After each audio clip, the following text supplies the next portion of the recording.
Tadi poinnya adalah yang terbuka ya, proses penyelidikan sampai nanti ijazahnya ditunjukkan, ya toh? Kalau ijazah ditunjukkan udah selesai. Ditunjukkan haruskah apa di persidangan kalau soal ijazah ditunjukkan? Ya apa tunjukkan aja ini buktinya. Nah, betul. Oke, untuk menunjukkan ijazah. Saya tambahkan sedikit dari Pak Arianto. Setuju atau enggak? Nah, ketika mudah masuk ke proses persidangan, ya, jadi proses persidangan pidana itu pembuktiannya itu kebenaran material. Ya. Kebenaran material itu adalah hakim, termasuk para pihak di situ, jaksa, pembela segala macam akan membuktikan kebenaran material, akan menggali dari pihak manapun, dari pihak terdakwa, kalau nanti jadi terdakwa, baik dari pihak jaksa juga akan melakukan pembuktian yang terbuka, yang misalnya dalam hal ini terdakwa merasa ada yang kurang, ada yang ditutupi, di situ semua akan bisa ditampilkan dan disaksikan oleh rakyat Indonesia. Bila perlu nanti ditayangkan. Kalau hakim tidak keberatan, nanti akan ditampilkan persidangan semua ya, berarti di dalam persidangan. Oke, jangankan saya persidangan. Kemarin Ibu Mega aja udah mengatakan dari awal kalau itu ditunjukkan selesai. Hari ini hormat saya untuk PKB. PKB juga mendukung itu. Ayo parpol-parpol yang dukung ini. Oke.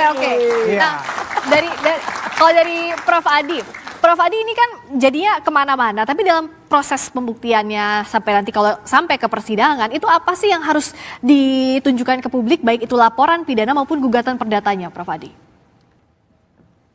Saya nggak masuk ke pokok perkara, tapi saya menjelaskan alurnya. Jadi setelah dinyatakan mediasi tidak berhasil, kami serahkan ke majelis pengawas perkara, pemeriksa perkara.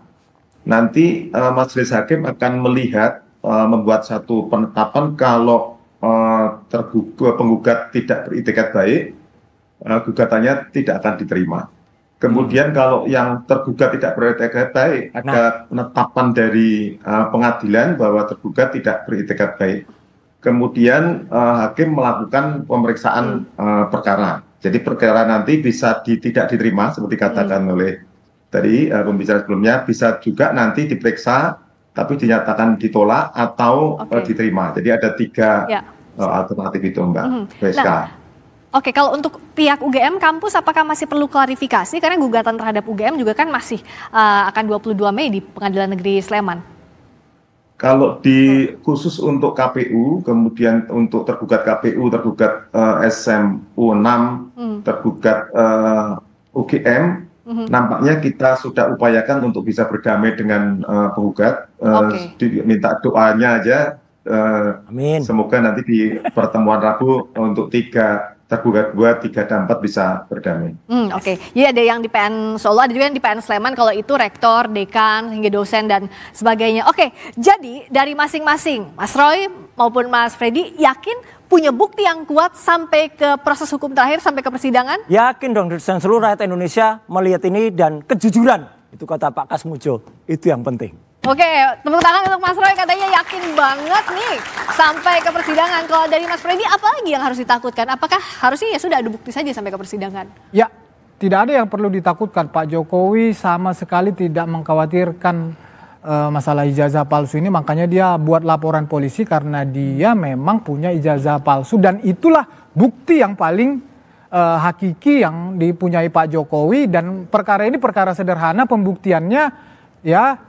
Kalau perkara bohongnya tadi nanti setelah dinyatakan asli itu, maka otomatis yang sana bohong. Jadi sesederhana itu sebetulnya. Tapi ini dalam proses hukum, proses persidangan nanti masyarakat Indonesia akan menyaksikan dengan transparan. Baik, singkat saja Pak Arianto, bagaimana polisi juga harus menjawab tantangan ada suara-suara yang menganggap bahwa polisi tidak netral?